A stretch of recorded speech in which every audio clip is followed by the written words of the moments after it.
Good day, traders. Today we are talking about the true CHoCH, also known as market structure shift, and in fact what both mean are reversals. So we start as usual with the disclaimer.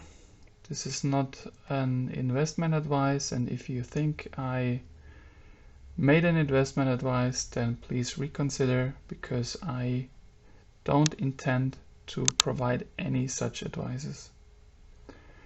This is for educational purpose. So CHoCH, market structure shift, the CHoCH, the change of character, is just a more fancy word for it, but it's known ever since as market structure shift from ICT, and all it means is actually the reversal. So if you think about a CHoCH or a market structure shift, this is what you usually have in mind. You have, higher highs, higher lows, higher highs, higher lows, higher highs, and suddenly you get a lower low, and your higher low was broken. Sorry, your higher low was broken, and this is when you consider a shift in market structure or a change in character. So what you suppose from here now is that most probably a order block up here might be mitigated in order to continue in a downwards trend now. And this is what you most probably have been taught before, like you have, a high, low, high, and suddenly a shift, and then you have a boss, another boss. Whenever you create a new high which breaks the previous high, this is called a break of structure. And once a low is broken, you expect a shift in market structure or the change in character. And this is usually coming from smart money concepts, but not only.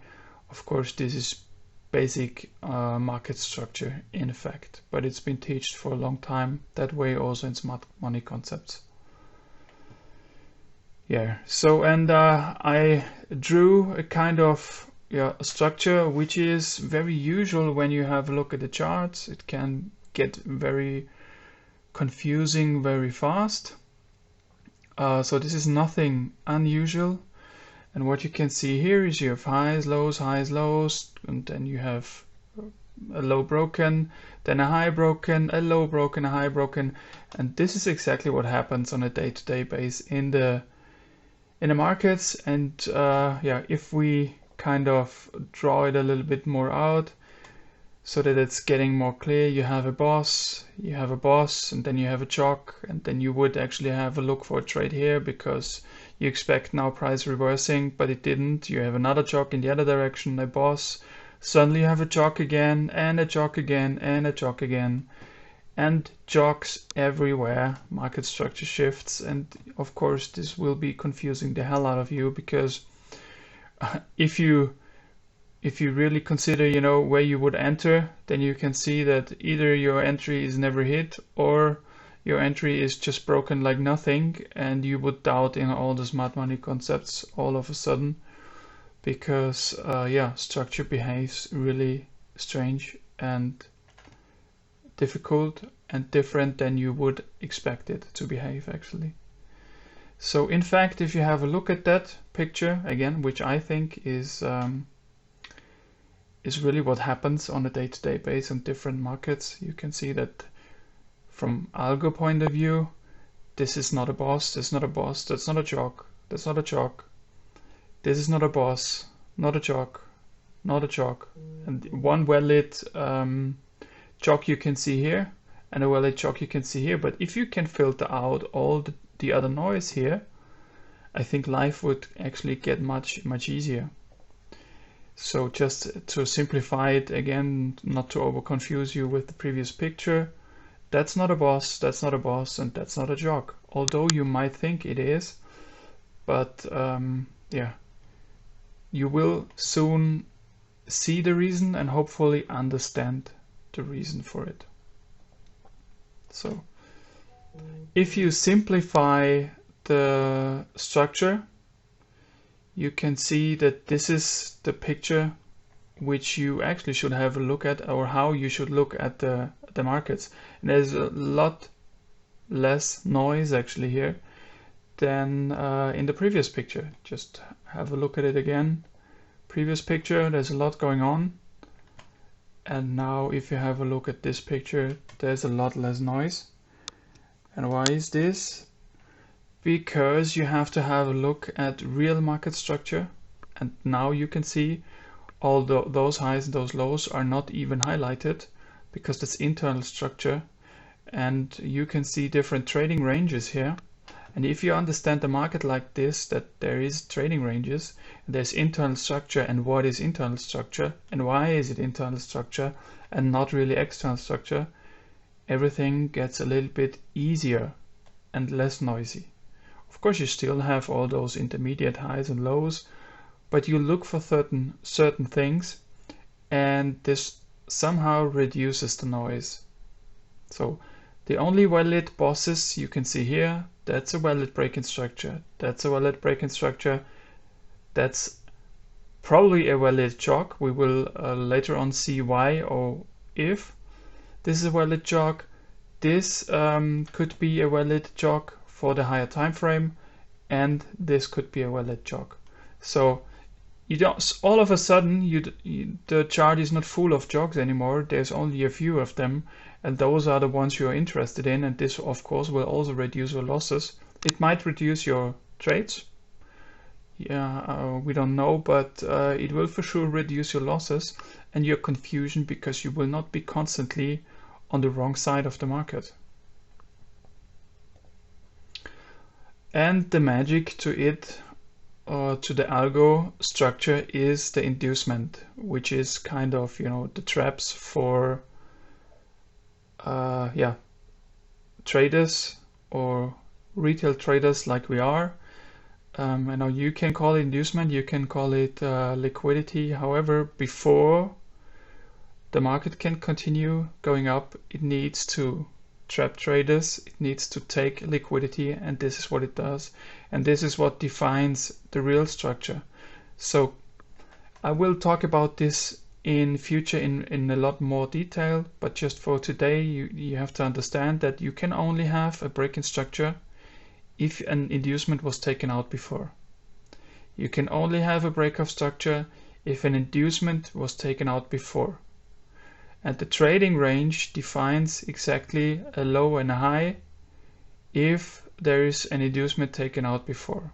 So this would define your trading range, this would define your trading range, this would define your trading range. And this doesn't protect you from getting stopped out, because at some point, even if you have this kind of 3-wave up move, which is also very common and taught in BTMM and Elliott wave and others, you name it, that you have a 3-wave up move. Of course, at some point in time, also the higher time frame will reverse, and this is when also this concept will not hold, but at least then you most probably know what's happening. And you still, if you consider all the inducements and the CHoCHs, then especially, which we will see on the next slide, and especially if you consider the true points of interest, the true order blocks, and the smart money traps, or the trapping order blocks, then you know what to expect. Because you can see here you have a true trading range with an inducement.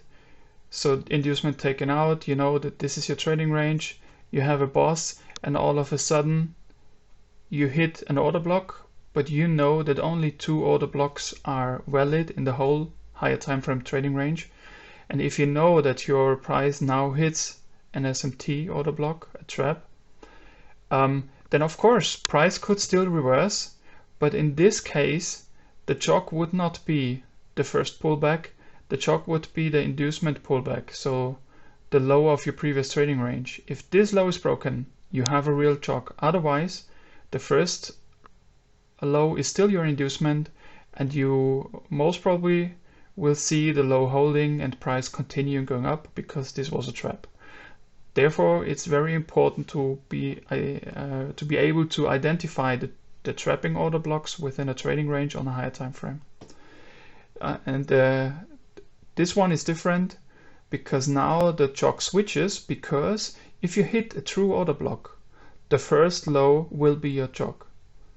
Already the first low broken, you know price wants to reverse because it hit a true order block. So it's one of the two within the trading range. And we have a look here at the structure again. We have a true trading range here. We know only 2 order blocks in this trading range are supposed to hold. Everything else is trap. So this is the higher time frame. You have a decisional and you have an extreme. And now the right picture you can see here is valid for both of the order blocks, because both of them are valid order blocks. They are not traps. Price can continue from this one, price can continue from this one.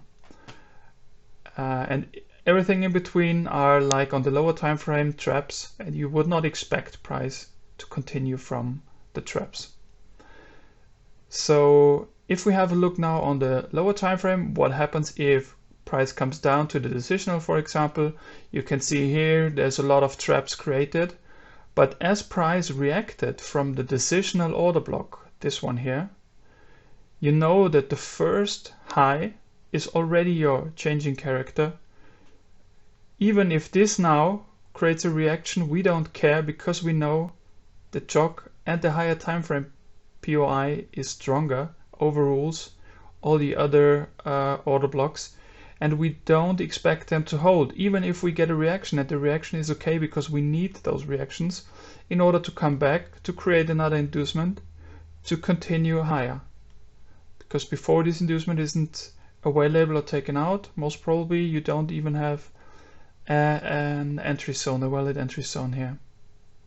And all of those are a little bit more advanced concepts, but it should help you to understand why not every CHoCH is a CHoCH as you suppose it to be, and what you have to have a look at. So mainly you have to know what's your trading range, where are your 2 valid order blocks, how should a reaction from those 2 valid order blocks look like, and where are the traps and the inducements. And that's it for today. I hope it was insightful somehow, and of course you will get to see more in future. Until then,